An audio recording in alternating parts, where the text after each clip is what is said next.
What are your memories of Bill, and do you feel that he was a bully? LW, I call him LW, Large William. And Watts used to have Grizzly Smith all around him all the time, and Grizzly was his number one stooge. And Bill never wanted me and Orndorff riding together. So he'd always ask somebody to catch me and Orndorff riding together. So one day, Shreveport TV, we're running late. Paul and I are together coming up 65 or whatever it is there from down in Baton Rouge, heading up north to Shreveport. We were late to TV, so Bill fined us. I thought that was very prickish, to put it mildly, when the payoffs we were making, and that was his. He was the first guy that ever fined me. That's why I said that. I've been fined by other people too. That's right. The best way to hurt him is in the pocket, right? And Bill was very demanding, and that day we were late. Paul said we got our story straight, that his car broke down and it was at some gas station, and I picked him up. It was the only way there, and because Grizzly caught us riding together, saw us come into the thing together in my car, and but he still fined us. He didn't believe us. How tough was that territory as far as travel? Oh, I tell you, the longest trip I ever had to do, we used to do, let me see, we'd have like, we do Friday night. If I could go from Friday, would be Oklahoma City, and then we'd have to be in Shreveport, which is 400 miles south. We'd go to Shreveport, we'd do television, 2 or 3 tapes, then we'd go to Jackson, Mississippi, the same Saturday, and Sunday was probably New Orleans. Then Monday we'd have to come up, usually maybe to Greenville, Mississippi, then back to Tulsa for Tuesday night, and Wednesday night you might be up in Joplin, Missouri, or it was a long territory. But he started this thing where once a month we had to go from Shreveport to New Orleans, not Shreveport, it was a 700-mile trip. I think it was Oklahoma City to New Orleans, and 700 miles, brother. Let me tell you, in a car, to drive 700 miles, then get out, hope you make it on time to get your boots on, just to get to the match. Yeah, it's insane. And make $100, $200, maybe 500. Just depended. What are your memories of working in a Superdome early on in your career? Oh, it was great. It was a rush. To be in, when you're in front of that many people, whether it's 10,000 or 50,000, or and you're sitting there in a modified pair of underwear. It's humbling, but it's like, wow, you arrived when you get to the Superdome. That makes me think of Junkyard Dog, who I remember when the Free Birds burnt him and the big angle happened and the territory was on fire. Man, every place we went was sold out. It was great times. Any other memories stand out for the Mid-South territory for you at all, or? We'd be here all night, brother. But yeah, there's lots of things. I like Bill, and I still like Bill. He's a really, to me, Bill's a good guy no matter what. Ernie Ladd was the booker.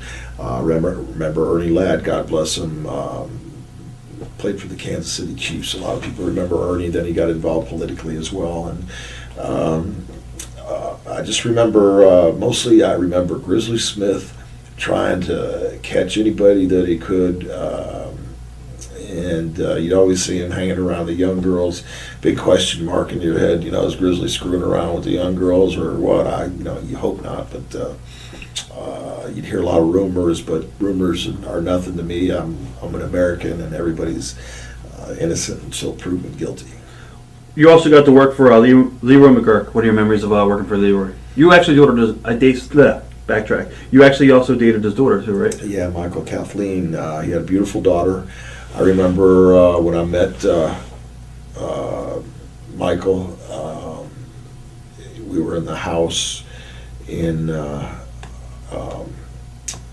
right there in Tulsa, and because he had a ranch in Claremore, an 1,800-acre cattle ranch. He had these bulls that cost like $50,000 a piece. I mean, they sell the semen for, $100 or $1,000 a vial. I mean, why couldn't I get a job like that? I had to be a wrestler. So, no, and anyway, Leroy, I wasn't sure he was blind. I didn't know if it was a gimmick or what. So I had only been in the territory for a month or so, and I had met Michael, and we were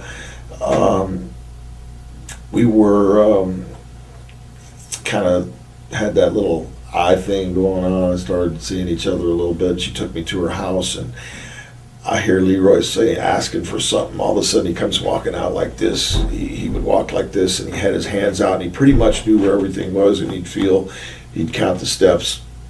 And he came within 2 inches of me, brother, 2 inches of hitting me that day, and my heart was just pumping. I thought he felt my heart because he didn't want his daughter to date a wrestler. That was the last thing he wanted. So I remember that, and I also remember the night he tried to shoot me.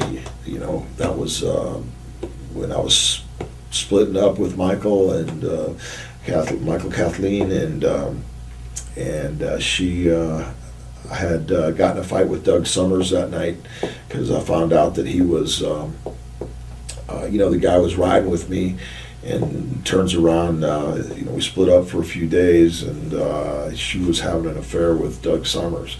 And I found out about that and I was in the office, standing in Leroy's office. I was actually waiting on a paycheck.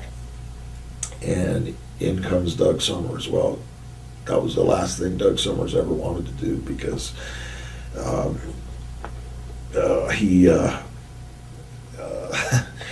we knocked some stuff down on his walls, and Leroy had heard about it. And, I was upset, tears in my eyes afterwards, didn't know what it felt kind of like.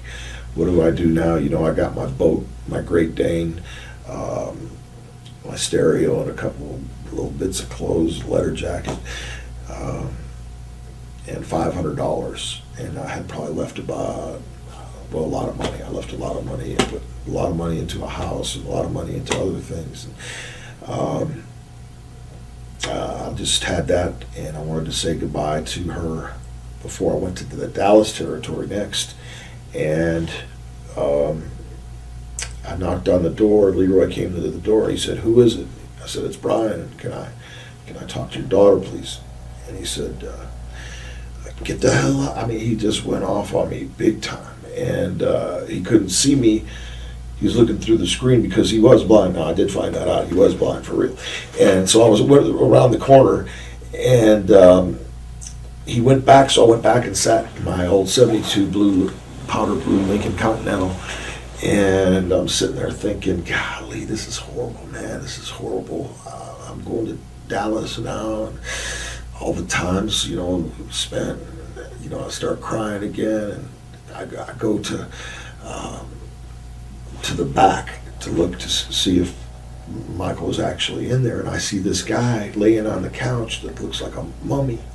I mean, he was completely, there was no face, only a mouth opening and a nose opening. And it was Doug Summers, and Michael Kathleen was there feeding him soup. And talk about a heartbreak, that crushed me. So I went back around to the front. I knocked on the door again. Leroy opened the door with the gun and went blam, blam, blam, fired his gun. I believe it was 3 times. I was so afraid when I saw the gun and the screen door open, and I stepped to the side. So the bullets went right by his Lincoln Continental tire. You could see him. He almost blew his tire out. And you could see the dirt fly up right up against the tires right there. I mean, he had the bead where he thought I was standing, and if I had been standing there, I wouldn't be talking to you today, that's for sure. That's crazy. Well, that was crazy, brother. Did you call the cops or anything, or no? No, I got in my car and headed to Dallas. And that was it? Yeah, that was it.